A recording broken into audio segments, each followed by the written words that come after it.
Boa tarde. Você acredita que Deus ele é capaz de criar métodos? Preste bem atenção. Você acredita que Deus é capaz de criar métodos para impedir a loucura do ser humano? Você acredita que isso aí, independente da crença de todo mundo, que eu não prego crença, eu não prego ideologia nenhuma, nem religião, não estou aqui para isso. Eu só mostro a Bíblia, minha gente. Quem me conhece, só mostro a Bíblia. Mas você acredita que Deus, ele é mestre em provocar, em criar situações para impedir a loucura dos homens? Deus cria. Deus cria. Deus cria. A grande verdade é essa. Deus, ele é tremendo. Deus é grande, Deus é todo poderoso para criar estratégias e métodos específicos para impedir a loucura dos homens. Então, em outras palavras,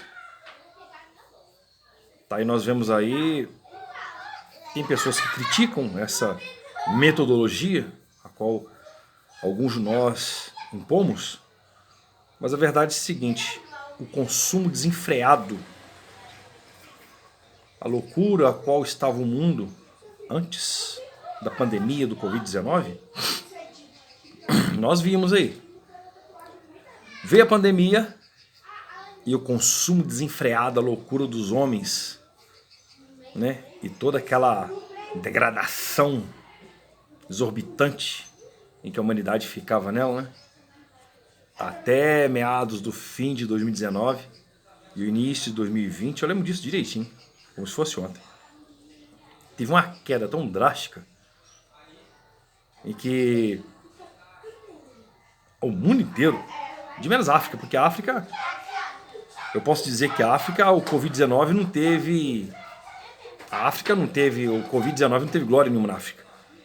Eu costumo dizer que se o Covid-19 tivesse, se ele chegou na África, pode até ter chegado, mas ele foi simplesmente desprezado na África. Porque a África, gente, já é um continente, né, tão machucado. A África já é um continente, né, tão devastado pela corrupção, pela pobreza, né, pela violência, pelos grupos terroristas que lá estão, e pelas grandes doenças, enfermidades que lá encontram. E existe uma miséria tão grande na África, apesar de ser um continente tão rico, né? Então, se o Covid-19 passou por lá e foi simplesmente desprezado, simplesmente desdenhado, né? Como quem diz, mais uma epidemia? Tá bom, entra na fila. Entra na fila, tá? Quando você tiver a sua vez, você entra na fila. Não precisa nem de senha não, tá? Porque senha aqui acabou o papel, acabou tudo. Entra na senha aí e se você tiver a sua vez, você faz sua destruição, sua miséria aí, tá? Entra na fila, tá? Você entra na fila aí porque, né, tem muita coisa na sua frente aí. Então você entra na fila. Se você tiver paciência de esperar por causa da sua desgraça, a sua ruína, tudo bem. Mas se você não tiver, você pode seguir adiante. Porque a gente também tá com pressa não, que tem muita desgraça para acontecer. Então, o que acontece? O consumo desenfreado, a loucura que o ser humano ele cometia, o Covid-19 deu uma freada brusca. Uma freada brusca. Então, o que me acontece? O Covid-19, aquela epidemia do coronavírus, ele veio para pôr assim um freio, né? Para dar uma brecada em toda essa loucura exorbitante, nesse consumo desenfreado, nessa loucura, nessa soberba, nessa doideira que o ser humano estava em total progressão. Então o que me acontece? Deus então, com sua maravilhosa graça e com seu tremendo poder, e vice-versa, Deus cria estratégias, Deus cria soluções, e Deus cria métodos para impedir que o ser humano chegue às raias da loucura. Para que ele ainda que tem jeito, tá? Porque para aqueles que não têm jeito, ele entrega nas mãos da morte, a morte passa sua foice e não tem jeito. Mas para aqueles ainda que tem jeito, para aqueles ainda que Deus ainda vê uma luzinha ainda de esperança, e creio que isso é bíblico, creio que isso é verdade, porque está registrado no livro do profeta Jeremias, que não é da vontade de Deus que ninguém se perca, e está também registrado no livro do profeta Ezequiel, que não é da vontade de Deus que ninguém se perca, mas que todos chegam ao arrependimento. Né? Então o que acontece? Deus cria estratégias, Deus cria métodos para impedir a loucura desenfreada do ser humano. Por que eu estou falando isso? Porque hoje eu meditei no livro de Números, capítulo de número 22, e se você tiver com sua Bíblia aberta de uma vez aí, eu peço que você possa abri-la, e você vai dar de cara com o rei Balaque, indo até, aliás, mandando, se não me engano, mensageiros a cavalo, até a casa de um homem, de profissão, de cunho profissional questionável, porque pelas pesquisas que eu fiz, ele não só foi um profeta, mas também parece que ele mexia com magia. Não sei se era feiticeiro, não sei se fazia parte, né, de alguma seita, de alguma religião, mas isso não vem ao caso. Não vem ao caso mesmo. Eu não estou aqui para falar de A, B ou C. Não estou aqui para isso. O cunho desse vlog aqui não é isso. Eu não estou aqui para defender nada, não estou aqui nem para defender aquilo que eu chamo de cristianismo. Eu estou para falar da Bíblia Sagrada. Eu não estou nem aqui para defender cristianismo, não, tá, gente? De verdade. Eu estou aqui para defender a palavra de Deus. Eu já visto que o cristianismo é uma religião. Eu estou aqui para defender a palavra de Deus. Aquilo que eu prego, aquilo que eu ensino.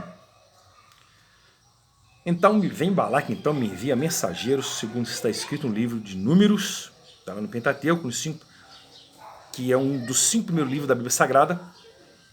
No livro do Pentateuco, né, que são os 5 primeiros livros, livro de Números, capítulo de número 22, você vai dar de cara com Balaque, enviando mensageiros até Balaão, para que amaldiçoasse o povo de Israel, que estava subindo pelas planícies de Moabe, e era um povo muito numeroso. Muito numeroso.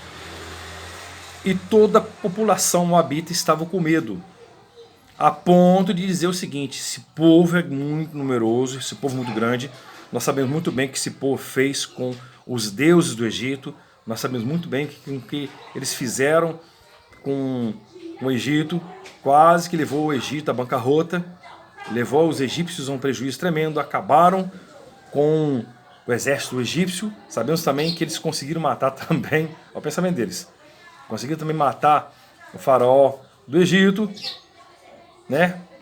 Pediram que o seu Deus então enviou 10 pragas no Egito, a saber, a 10ª praga ainda matou até o primogênito do faraó, que segundo aquela dinastia faraônica, o príncipe iria suceder o pai. Então o que acontece? Morre o filho, que iria suceder o pai, e depois morre o pai afogado pelas águas do Mar Vermelho. Então ali acaba-se então uma dinastia completa, arruína-se então a família, tiveram então substituir, porque o Egito não acabou ali, tiveram que substituir, deve ter sido uma doideira só, e os historiadores contam que os egípcios nunca que foram de contar os seus prejuízos, haja vistos que nos hieróglifos egípcios, que contém mais de 800 e 700 caracteres, estão lá escritos e redigidos em suas tabuletas, em seus papiros, só bênçãos, só rituais e só conquistas, vitórias de batalhas que eles conseguiram. Nunca que eles prescrevem, nunca que prescreveram, né, suas derrotas, seus fracassos. Sempre prescreveram suas conquistas e suas batalhas. Isso é mais do que lúcido, né, em todas as pesquisas, né, que nós fazemos e que saiu da boca dos historiadores e dos arqueólogos. Então o que nos traz então essa parte da palavra de Deus, da Bíblia Sagrada? E Balaão então ouve essa proposta, né? e diz o seguinte: tá bem, Balaão. Eu ouço então dizer que então o povo de Israel está muito grande, tá? Então, segundo vocês aí, né, como vocês dizem, que eles estão para lamber, né, as nossas terras como o boi lambe a erva, né? Eles estão para beber os rios, estão para acabar com todo o nosso mantimento, com toda a nossa água, estão para apossar em nossas cidades, né? Que é um povo muito numeroso. Então, ô Balaque, você quer que então amaldiçoe esse povo? Tudo bem, eu vou amaldiçoar esse povo. Quando é de noite, gente, a Bíblia Sagrada nos fala que Deus então chega a Balaão e pergunta a Balaão: o que esse povo veio fazer na sua casa? Balaão conversa com Deus. Ó Deus, esse povo, Balaão conversando com Deus. Ó Deus, esse povo que veio aí me ofereceu prata, me ofereceu ouro, me ofereceu pedras preciosas, me ofereceu muitas roupas, me ofereceu camelos, posses, para mim simplesmente chegar no alto do cume do monte lá e amaldiçoar o povo que está vindo lá do Egito, que sobe, está com pretensão de subir a planície de Moabe. Eu sei que esse povo vai passar para lá, mas o rei Moabita, Balaque, né, tá com medo. Que nós faz? Né? Eu vou então, aí Deus fala assim: ó, você não vai não, tá? Fala que esse povo você não vai. Então, por várias tentativas, Balaque então insiste mais de 3 vezes, 2 vezes se não me engano, e manda príncipes mais honrados que os outros, manda mais príncipes mais honrados, muito mais honrados que os outros, até que Balaão então concorda então ir com essa história é uma das histórias mais engraçadas que tem na Bíblia Sagrada. Até que Balaão então concorda aí com Balaque para amaldiçoar o povo de Israel. Balaão então pega a sua jumenta, a barra da sua jumenta, monta em sua jumenta, e o que me acontece? Aí começa a história de é uma das histórias mais esquisitas, mais engraçadas, né? E é profunda isso, e é profunda essa história. Balaão então, a barra da sua jumenta, pega, coloca todo aquele acessório, aquele aparato nela, se veste então, pega os seus livros então de feitiços, devia ter o seu bordão mágico lá, todo o seu aparato mágico, para subir na montanha lá, para amaldiçoar o povo de Israel. E a Bíblia nos diz, gente, a Bíblia nos diz, a Bíblia Sagrada, a Carta Magna, a palavra do Deus Altíssimo, Deus Eterno nos fala, que Balaão bate sua jumenta, monta nela e sai doido. Sai doido. Para amaldiçoar o povo de Israel. Só que a Bíblia nos diz que lá na frente, ó, lá na frente, me para um anjo com a espada desmaiada de fogo que desce dos céus. Está na Bíblia. Um anjo com a espada de fogo. Um anjo com a espada de fogo. Me para na frente. Na frente da jumenta e de Balaão. Com a espada desmaiada de fogo. Só que a jumenta vê o anjo, mas Balaão não vê. Por quê? É engraçado. Porque Balaão estava cego pela cobiça do prêmio. No começo não quis ir, mas parece que foi aumentando-se o prêmio da situação e a cobiça foi enchendo o coração do cachaço. A cobiça, a ganância foi enchendo o coração, né? Não é assim que funciona o negócio? Foi enchendo o coração dele. O que nos acontece? Acontece o seguinte, ele foi então, o anjo para na frente dele com a espada desmaiada de fogo. Então a jumenta sai pelo campo. Abraão não, gente. Balaque, Abraão. Balaque perde a cabeça, pega o seu bordão, o seu cajado, né? Que bordão é como se fosse um cajado, né? E espanca a jumenta, fica com raiva, a jumenta vira o seu caminho, então o anjo desaparece daquele caminho, né? E o anjo aparece de novo no mesmo caminho, então a jumenta então entra numa sebe de videiras e aperta o pé de Balaão, né? Entre um lugar e o outro, muito estreito, e ela aperta o pé de Balaão naquela situação toda muito estreito. Balaão faz ela dar ré de novo, espanca a jumenta pela segunda vez com raiva, tá entendendo a sensação? E faz a jumenta, passa para outro caminho, o anjo desaparece novamente, se põe em outro lugar, a jumenta sai caminhando, a jumenta vê Balaão, mas... a jumenta vê o anjo, mas Balaão não vê, porque Balaão estava cego pela cobiça, pela ganância, pelo vil metal. O que nos acontece? Pela terceira vez, a jumenta vê o anjo no campo aberto e ela não resiste, então a jumenta tinha, engraçado, isso é doideira, a jumenta tinha muito mais cabeça, muito mais juízo que o tal Balaão. Eu não ouço gente fala profeta Balaão, que eu não considero ele como profeta, porque a profissão, como eu falei com vocês aqui no começo desse vídeo, a profissão dele é questionável. Eu li vários artigos, estudei sobre isso, né? Pesquisei muito para ver, para não falar qualquer coisa, para fazer esse vídeo aqui, não, a gente não pode estar falando qualquer coisa. Eu pesquisei vários tópicos, né? E eu concluí, pelas minhas pesquisas, pelos meus estudos que eu fiz, eu concluí que a profissão de Balaão era uma profissão questionável. Ninguém podia dizer se ele era um feiticeiro, se ele pertencia a alguma religião de cunho espírita, ou se ele era realmente um profeta de Deus. Eu duvido muito que ele era profeta de Deus. Um homem que usava um bordão, né, e certos aparatos mágicos. Nós sabemos muito bem que os videntes de Deus, os profetas de Deus na antiguidade não usavam nenhum aparato, né? O poder da palavra de Deus que saía de suas bocas, eles mesmos faziam acontecer, né? Imitando assim, né, o próprio Deus com o poder da sua palavra. Aí o que nos acontece? Então a jumenta pela terceira vez vê o anjo, ela não tem como passar, então o que a jumenta faz? Ela se abaixa por debaixo de Balaão. Balaão perde a cabeça, minha gente. O bordão que estava na mão começa a espancar ela de uma forma mais brutal ainda. E a Bíblia nos diz, olha para cá, e a Bíblia nos diz, acredite se quiser, e a Bíblia nos diz, o que é, Juscelino? Simples, que Deus abre a boca da jumenta e a jumenta começa a falar. Por que você me espanca? Gente, imagina só a jumenta falando. Às vezes você está com vontade de rir aí, você pode estar até rindo aí do meu jeito, porque o meu jeito é esse aí, não tem jeito. Mas imagina só a jumenta falando. Por que você está me espancando? Estou te servindo há tanto tempo, durante anos, décadas. É o meu jeito, esse é o meu jeito sempre? Será que toda vez que eu faço isso com você?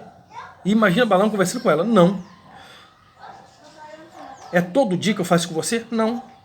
Vira e mexe, faço isso com você? Olha, gente, imagina só, a jumenta discutindo com Abraão. Mas no bom sentido da palavra, porque a jumenta ainda estava tranquila.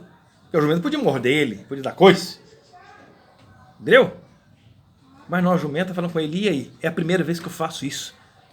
E seu miserável, você não quer nem saber o porquê que eu estou fazendo isso? Olha para lá para frente. Quando ele olhou para frente, a Bíblia nos diz que Deus então abre os olhos de Balaão e Balaão vê o anjo desmaiar com a espada. Então o anjo começa a falar com ele. Sorte sua, rapaz, que foi a jumenta que te impediu você passar pelo caminho aqui. Porque se você passa o caminho, eu ia te matar, tá? Eu ia te matar com essa espada flamejante aqui de fogo, tá? Eu ia te matar e ia deixar a jumenta com vida. Porque o seu caminho é perverso diante de mim. Porque o seu coração encheu de cobiça. Você não ia fazer o que Deus queria, você ia fazer o que o seu coração queria. Olha Deus impedindo loucura do homem que tinha uma profissão então questionável. Alguns chamam de profeta, eu não ouso chamar de profeta. A Bíblia, tudo bem, amém, glória a Deus, amém. A Bíblia chama de profeta. Mas eu, lógico, nunca, gente, por favor, pelo amor de Jesus Cristo, quiser comentar aí embaixo, pode comentar, fica à vontade. Entendeu? Quer comentar, comente, fica à vontade, comentar, tá? Tem embaixo para comentar mesmo, para discordar comigo, para acrescentar alguma coisa. Se ele não eu achei, é brabo, né? Mas eu achei no Talmud, eu achei no livro do Corão, né? Dos islâmicos. Eu achei algumas traduções no livro do rabino, não sei o que lá. Eu achei na tradição oral dos rabinos, ou da Vulgata, da Septuaginta, não importa, minha gente. O que você lê, quer falar alguma coisa, quer discutir sobre o assunto, discuta aqui, quer falar alguma coisa, quer acrescentar alguma coisa, sim, que assim seja, para a nossa meditação, quer acrescentar alguma coisa, que seja. Então o que acontece? O anjo, então, ele ameaça Balaão. E Balaão, então, ele teve digamos assim, como é que eu posso dizer? A reverência, então, de saber que ali era o próprio Deus, então, que estava impedindo ele de cometer loucura. Porque se ele passasse aquele caminho, Deus tinha matado ele. Deus enviou um anjo ali para impedir a loucura daquele homem. Então, em outras palavras, para não ficar só nas minhas palavras, mas com a Bíblia Sagrada, e aí? É um caso a se pensar? É um caso muito a se pensar. Deus, então, cria métodos. Deus então cria estratégias para impedir a loucura dos homens, para que a loucura não se não tem como, não tem uma palavra, não aumente gradativamente para que as pessoas não venham se iludir muito, achar que estão muito por cima da carne seca, que estão correndo a barriga. Porque aqueles que não têm jeito, já foram embora. Lamentamos muito. Mas aqueles que ainda, igual eu falei no começo do vídeo, ou aqueles que ainda existe uma luzinha de esperança, Deus ainda, minha gente, trabalha com eles. A verdade é essa. A verdade é essa. Igual, por exemplo, 4 décadas nessa terra, não são 4 dias. Eu já presenciei, eu já vi muitas coisas nessa terra aqui que, sinceramente, eram dignas de morte, eram dignas de pena, de miséria, de piedade. E, sinceramente, eu vi Deus operar na vida de muita gente que, sinceramente, eu vi assim e falei assim, ó, não tem jeito, não tem como, a pessoa vai partir para a eternidade, não tem como. E Deus teve misericórdia, Deus salvou a pessoa, Deus livrou a pessoa. E coisas semelhantes a essa já até aconteceu comigo. De quantas coisas Deus já me livrou, de quantas coisas Deus me guardou, já me ajudou. E você que está me assistindo aí, porventura, até imagina só quantas coisas Deus te guardou, Deus te livrou, Deus te ajudou, Deus te defendeu, Deus te livrou até da morte, de certas circunstâncias, porque às vezes tem certos limites que ultrapassamos que Deus vai se pôr no nosso caminho para a gente não se exacerbar e cometer certas loucuras. Então essas são as minhas palavras, que você fica então com essa meditação sobre Balaão. Balaão então subiu no monte e fez aquilo que Deus tinha ordenado para ele. Balaão então sobe no monte, em vez de proferir maldição para o povo, Balaão então profere a bênção e o povo era abençoado. Entendeu?